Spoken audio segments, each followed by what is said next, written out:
Good morning my dear students. आज की इस क्लास में हम लोग बेटा बात करेंगे क्लास 12th हिंदी 2025 के पेपर के लिए कि हमको किस तरह से हिंदी की तैयारी करना चाहिए। कि अगर हमको कुछ भी नहीं आता है तो अब बाकी के बचे 7 से 8 दिन में हम अपनी हिंदी को किस तरह से तैयार करें कि हमारे 90 प्लस मार्क्स हिंदी में आ सकें। तो आज की इस वीडियो में मैं आपको वो सारी चीज़ें बताऊंगा। कौन से बहुविकल्पी तैयार करना है, किस चैप्टर के गद्यांश तैयार करना है, किस चैप्टर का पद्यांश तैयार करना है, कौन सा जीवन परिचय तैयार करना है, कौन सा साहित्यिक परिचय तैयार करना है, ताकि आपके हिंदी में 90 प्लस मार्क्स आ सकें। ठीक है बेटा, तो ध्यान से आपको इस वीडियो को देखना है और कोई भी अगर डाउट है तो आपको कमेंट सेक्शन पे अपना डाउट जरूर लिख देना है। उसको मैं जल्द से जल्द सॉल्व करने की पूरी कोशिश करूंगा। तो देखिए, जैसा कि हमको पता है कि हमारे हिंदी के पेपर में सबसे पहला जो क्वेश्चन आएगा वो आएगा बहुविकल्पी। वो कौन सा आएगा बेटा? बहुविकल्पी क्वेश्चन आएगा, जो कि हमारे पास होगा बेटा 10 मार्क्स का। 10 क्वेश्चन पूछे जाएंगे और प्रत्येक क्वेश्चन कितने को बेटा? एक एक नंबर का होगा। तो आपको कौन से मोस्ट इंपॉर्टेंट ऐसे 10 बहुविकल्पी क्वेश्चन है जो आपको तैयार करना है, उनकी मैं बात अगर आपसे करूं तो देखिए ध्यान से। उनमें सबसे पहले आपको तैयार करना है बेटा, ये 10 क्वेश्चन ऑब्जेक्टिव हैं जो आपको तैयार करना है। अज्ञेय की रचना है। अज्ञेय की रचना कौन सी है? आंगन के पार द्वार, कुरुक्षेत्र, अपरा और सकार। तो याद रखना बेटा, अज्ञेय की रचना है आंगन के पार द्वार, तो इसका ए ऑप्शन हो जाएगा। सेकंड क्वेश्चन, निम्नलिखित में से कौन प्रमा प्रेमा सही शाखा के कवि नहीं है? जायसी, नंददास, मदान, कुतुबन। तो याद रखना बेटा, मदान जो है प्रेमा सही शाखा के कवि नहीं है। नेक्स्ट क्वेश्चन, हिंदी साहित्य के आदिकाल के लिए चारण काल नाम किसने दिया था? हिंदी साहित्य का जो आदिकाल है उसको चारण काल नाम किसने दिया था? आचार्य रामचंद्र शुक्ल ने, डॉक्टर राम कुमार वर्मा ने, डॉक्टर नागेंद्र ने, आचार्य विश्वनाथ प्रसाद मिश्र ने। तो हिंदी साहित्य के आदिकाल को चारण काल नाम दिया था आपके बेटा डॉक्टर राम कुमार वर्मा ने। किसने नाम दिया था बेटा? डॉक्टर राम कुमार वर्मा ने दिया था। नेक्स्ट क्वेश्चन, सुमित्रा नंदन पंथ की रचना नहीं है। इनमें से कौन सी ऐसी रचना है जो सुमित्रा नंदन पंथ की नहीं है? पल्लव, वीणा, रसवंती, लोकयतन। तो याद रखना बेटा कि रसवंती जो रचना है ये सुमित्रा नंदन पंथ की रचना नहीं है। नेक्स्ट क्वेश्चन, दीप जले शंख बजे विधा कौन किसकी है? ये कौन सी विधा है? दीप जले शंख बजे कौन सी विधा है? रेखा चित्र है, ललित निबंध है, यात्रा वृत्तांत है, या आपका संस्मरण है? तो दीप जले शंख बजे एक आपका संस्मरण है। ये हमारा एक क्या है बेटा? संस्मरण है। नेक्स्ट क्वेश्चन, आनंद कादम्बनी के संपादक थे। आनंद कादम्बनी के संपादक कौन थे? भारतेंदु हरिश्चंद्र, बालकृष्ण भट्ट, प्रताप नारायण मिश्र, बद्री नारायण चौधरी, प्रेमघर। तो याद रखना बेटा, आनंद कादम्बनी के संपादक थे बद्री नारायण चौधरी या प्रेमघन। बद्री नारायण चौधरी या प्रेमघन, तो डी ऑप्शन बेटा। चलते हैं नेक्स्ट में बेटा कि अगले आपको ये हो गए 6। 4 और कौन से मोस्ट इंपॉर्टेंट बहुविकल्पी क्वेश्चन है जिनको आपको तैयार कर लेना चाहिए। ध्यान से देखना बेटा, हिंदी का प्रथम उपन्यास कौन सा है? सेवा सदन है, परीक्षा गुरु है, कंकाल है, या अलका है? तो याद रखना, हिंदी का प्रथम उपन्यास है बेटा परीक्षा गुरु। हिंदी का प्रथम उपन्यास कौन सा है बेटा? परीक्षा गुरु है। नेक्स्ट, कुटज निबंध संग्रह के लेखक कौन है? जो कुटज निबंध संग्रह है इसके लेखक कौन है? आचार्य रामचंद्र शुक्ल, बालकृष्ण भट्ट, हजारी प्रसाद द्विवेदी, या फिर राजा लक्ष्मण सिंह। याद रखना, कुटज निबंध के जो लेखक हैं वो हैं हजारी प्रसाद द्विवेदी जी हैं। वो कौन है बेटा? हजारी प्रसाद द्विवेदी जी हैं। नेक्स्ट क्वेश्चन, सरदार पूर्ण सिंह किस युग के लेखक हैं? जो सरदार पूर्ण सिंह हैं वो किस युग के लेखक हैं? भारतेंदु युग के, द्विवेदी युग के, छायावाद युग के, या प्रगतिवाद युग के? तो याद रखना बेटा, सरदार पूर्ण सिंह जो है वो छायावाद युग के लेखक है। किस युग के लेखक हैं बेटा? छायावाद युग के लेखक हैं। नेक्स्ट क्वेश्चन, निम्न में से किन्हें ज्ञानपीठ पुरस्कार नहीं मिला? इनमें से कौन है जिनको ज्ञानपीठ पुरस्कार नहीं दिया गया?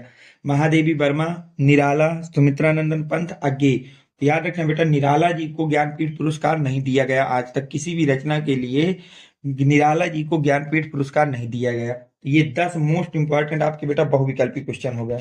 इसके बाद देखिए आपसे पूछा जाएगा पेपर में बेटा 10 नंबर के प्रमुख गद्यांश। एक गद्यांश दिया जाएगा बेटा। इसके बाद आपसे क्या पूछा जाएगा बेटा? 10 नंबर का गद्यांश पूछा जाएगा, जिसमें एक गद्यांश लिखा जाएगा और उसमें 2-2 नंबर के 5 क्वेश्चन पूछे जाएंगे। कितने क्वेश्चन पूछे जाएंगे बेटा? 5 क्वेश्चन पूछे जाएंगे, जिनको आपको लिखना है और उनको 10 पांचों क्वेश्चन के आपको जवाब देने होंगे और आपको यहाँ से 10 नंबर मिलेंगे। अब आपको गद्यांश के लिए पूरे चैप्टर नहीं पढ़ने हैं जितने आपके सिलेबस में, केवल 3 चैप्टर के गद्यांश आप पढ़िए और उन्हीं में से एक गद्यांश आपका फंस जाएगा। कौन कौन से चैप्टर हैं बेटा? राष्ट्र का स्वरूप, अशोक के फूल, भाषा और आधुनिकता। इन 3 चैप्टरों के जितने भी गद्यांश आपके क्वेश्चन बैंक में हो, आपने जिसकी भी ले रखी, अवतार की, विद्या की, राजीव की, जिसकी भी ले रखी बेटा, राहुल की, उसमें जितने भी गद्यांश आपके इन 3 चैप्टरों में दिए गए हैं, बस उनको अच्छी तरह से याद कर लीजिए और यहाँ से एक गद्यांश आपका फंस जाएगा। तो गद्यांश के लिए भी आपको पूरी बुक पढ़ने की जरूरत नहीं। अब इसके बाद हमसे पूछा जाएगा बेटा पद्यांश। ये भी कितने नंबर का होगा बेटा? 10 नंबर का क्वेश्चन होगा। इसमें भी बेटा एक पद्यांश दिया जाएगा, उसमें 5 क्वेश्चन पूछे जाएंगे और प्रत्येक क्वेश्चन 2-2 नंबर के होंगे। अब पद्यांश के लिए आपको क्या तैयार करना है, तो ध्यान से याद रखना बेटा, पद्यांश के लिए भी केवल 3 चैप्टर अपने क्वेश्चन बैंक में टिक मार लीजिए। और कौन कौन से क्वेश्चन है वो, कौन कौन से चैप्टर हैं? पवन दूत का, श्रद्धा मनु, गीत महादेवी वर्मा।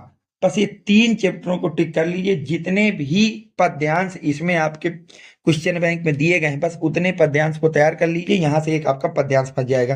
तो इस तरह से आपके पूरे 30 नंबर यहाँ से बिल्कुल आसानी से लाए जा सकते हैं। अब हम देखिए, इसके बाद आपसे पूछा जाएगा बेटा एक साहित्यिक परिचय। इसके बाद आपसे क्या पूछा जाएगा बेटा? साहित्यिक परिचय पूछा जाएगा। साहित्यिक परिचय, तो ये 2 पूछे जाएंगे, एक लेखक का पूछा जाएगा बेटा और एक पूछा जाएगा किसका बेटा? कवि का। 5 नंबर का ये होगा और 5 नंबर का कवि वाला होगा। टोटल 10 नंबर के ये पूछे जाएंगे। तो लेखक के लिए देखिए, आपको पूरी किताब को नहीं पढ़ना, केवल 3 लेखकों के जीवन साहित्यिक परिचय को आप तैयार कर लीजिए और उनमें से एक साहित्यिक परिचय आपको बोर्ड के पेपर में देखने को मिल जाएगा। कौन कौन से बेटा? वासुदेव शरण अग्रवाल, डॉक्टर हजारी प्रसाद द्विवेदी, प्रोफेसर जी सुंदर रेड्डी। केवल इन 3 के आपको साहित्यिक परिचय याद करना है। अगर हम पद्यांश में बात करें या कवियों में, तो आपको केवल जयशंकर प्रसाद, महादेवी वर्मा और मैथिली शरण गुप्त, जयशंकर प्रसाद, महादेवी वर्मा और मैथिली शरण गुप्त, इन 3 का साहित्यिक परिचय याद कर लेना। अगर आप ये 6 साहित्यिक परिचय याद कर ले रहे हैं, 3 लेखकों के और 3 कवियों के, तो आपके 10 नंबर यहाँ से कोई नहीं रोक सकता लाने से, तो 10 नंबर यहाँ से हो जाएंगे। तो इस तरह से बिना ज्यादा मेहनत किए आप आसानी से 40 नंबर ला सकते हैं। कितने बेटा? 40।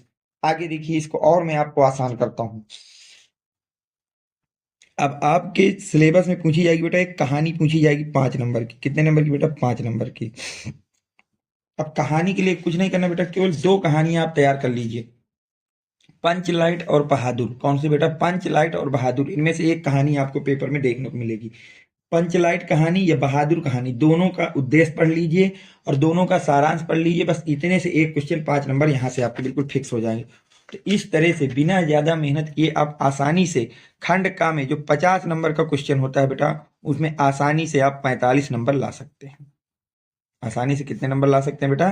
45 नंबर ला सकते हैं, बिना कोई कौन से बहुविकल्पी पढ़ना है, किस चैप्टर का गद्यांश पढ़ना है, किस चैप्टर का पद्यांश पढ़ना है, किस लेखक का साहित्यिक परिचय पढ़ना है, किस लेखक का, किस कवि का साहित्यिक परिचय पढ़ना है, कौन सी कहानी पढ़ना है। देखिए बिल्कुल सिंपल, मैंने आपके लिए 50 नंबर में 45 नंबर कर दिए। अब हमारे पास शेष बचते हैं बेटा खंड खा के 50 नंबर हम कैसे अर्जित करेंगे। खंड खा में आ जाते हैं, तो ध्यान से देखिए। सबसे पहले आपको संस्कृत का गद्यांश दिया जाएगा। संस्कृत का क्या दिया जाएगा बेटा? गद्यांश। और बोला जाएगा कि इस गद्यांश को हिंदी में अनुवाद करना है संदर्भ सहित, और वो क्वेश्चन होगा बेटा 7 नंबर का। कितने नंबर का होगा बेटा? 7 नंबर का। तो ध्यान से देखिए, उसके लिए आपको पूरे संस्कृत के गद्यांश नहीं पढ़ने, केवल 2 चैप्टर के गद्यांशों को टिक कर लीजिए। और आपकी जो भी क्वेश्चन बैंक है उसमें पहला चैप्टर है बेटा संस्कृत भाषाएं महत्तम, संस्कृत भाषायाम महत्वम और महामना मालवी। इन 2 चैप्टर में जितने भी गद्यांश आपके क्वेश्चन बैंक में लिखे हुए हैं, सिर्फ उन क्वेश्चन बैंक के गद्यांशों को अच्छी तरह से तैयार कर लीजिए। उनमें से एक गद्यांश आपका बिल्कुल फिक्स है। तो इस तरह से अगर आपने ये केवल 2 चैप्टरों को ध्यान से पढ़ लिया तो आपके 7 नंबर यहाँ से हो जाएंगे। इसके बाद एक पूछा जाएगा बेटा संस्कृत का पद्यांश। संस्कृत का क्या पूछा जाएगा बेटा? पद्यांश। ये भी क्वेश्चन कितने को बेटा? 7 मार्क्स का होगा। अब इसमें क्या होगा, एक पद्यांश दिया जाएगा जिसका संदर्भ सहित आपको हिंदी में अनुवाद करना होगा। संदर्भ सहित हिंदी में क्या करना होगा बेटा? अनुवाद करना होगा। तो देखिए इसके लिए भी आपको पूरी किताब के पद्यांश नहीं पढ़ने केवल मैं आपको 2 चैप्टर बता रहा हूं और अपने क्वेश्चन बैंक में उन दोनों चैप्टरों को टिक कर लीजिए, बस उन्हीं 2 चैप्टरों के पद्यांश आप पढ़िए, आपको अपने पेपर में उन्हीं में से एक पद्यांश देखने को मिल जाएगा। वो कौन कौन से चैप्टर है? तो वो है बेटा सुभाष रत्नानी और जातक कथा। सुभाष रत्नानी और जातक कथा, इन 2 को अच्छी तरह से तैयार कर लीजिए। जितने भी इनके पद्यांश आपके बुक में दिए गए हैं, वो सॉरी आपके क्वेश्चन बैंक में दिए गए हैं, उनको तैयार कर लीजिए। यहाँ से एक आपका पद्यांश बिल्कुल तय हो जाएगा। तो इस तरह से आप आसानी से 14 नंबर ला सकते हैं खंड खा में। इसके बाद देखिए एक रस का क्वेश्चन आएगा। किसका क्वेश्चन आएगा बेटा? रस का। कितने नंबर का बेटा? 2 नंबर का। 2 नंबर का रस। तो आपको कौन कौन से रस तैयार करना है ये भी ध्यान देख लीजिए। केवल आपको 3 रस तैयार करने हैं बेटा। कितने रस? 3 रस।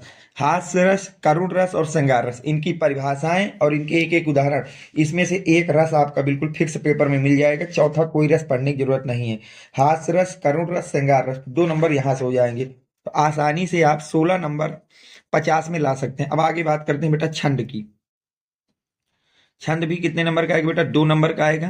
तो छंद के लिए आपको क्या पढ़ना है? देखिए केवल 2 छंदों को आप तैयार कर लीजिए। कितने छंदों को बेटा? 2 छंदों को आपको तैयार करना है, कुंडलियां और दोहा। कुंडलियां और दोहा, बस इन 2 छंदों को तैयार कर लीजिए। यहां से एक क्वेश्चन आपको 100% पेपर में मिल जाएगा। ठीक है। इसके बाद आपसे जो क्वेश्चन पूछा जाएगा बेटा वो अलंकार का पूछा जाएगा। इसका पूछा जाएगा बेटा अलंकार का। ये भी क्वेश्चन कितने का होगा बेटा? 2 नंबर का होगा। तो अब अलंकार के लिए देखिए आप केवल 3 अलंकार अच्छी तरह से तैयार कर लीजिए। कौन कौन से हैं बेटा?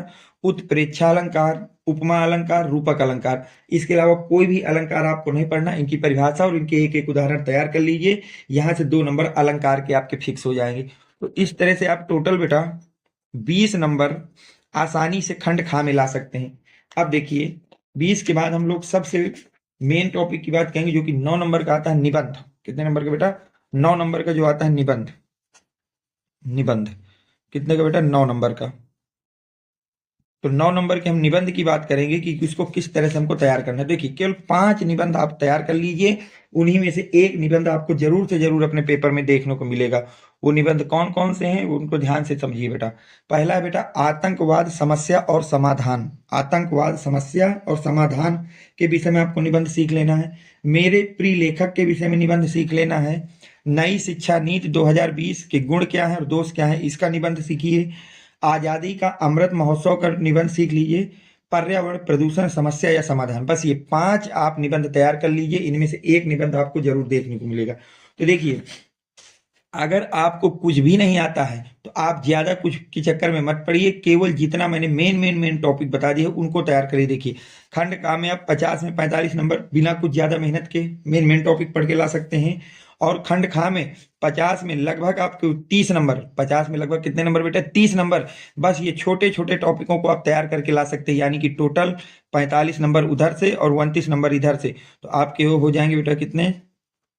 74 नंबर। यानी कि अगर आपको हिंदी में कुछ भी नहीं आता है, कुछ भी, तो आप इतने टॉपिकों को कर लेंगे तो भी आपके 75 प्लस मार्क्स आ रहे हैं। कितने मार्क्स आ रहे हैं बेटा? 75 प्लस मार्क्स आ रहे हैं। जो बच्चे 100 की तैयारी कर रहे हैं उनके लिए मैं अलग से वीडियो बनाऊंगा। उसमें काफी छोटी छोटी चीजें बताई जाएंगी जिनमें आपको ज्यादा से ज्यादा पढ़ना होगा। लेकिन ये क्वेश्चन सिर्फ और सिर्फ मैंने उन बच्चों के लिए बनाया है जिनको हिंदी में कुछ भी नहीं आ रहा, आज तक अभी तक कुछ भी नहीं पढ़ा है। अब वो अपने 6 से 7 दिनों में तैयारी कैसे करें, तो वो बच्चे सिर्फ इन्हीं चीज़ों को सबसे पहले तैयार करेंगे, इसके बाद अन्य चीज़ों को तैयार करेंगे।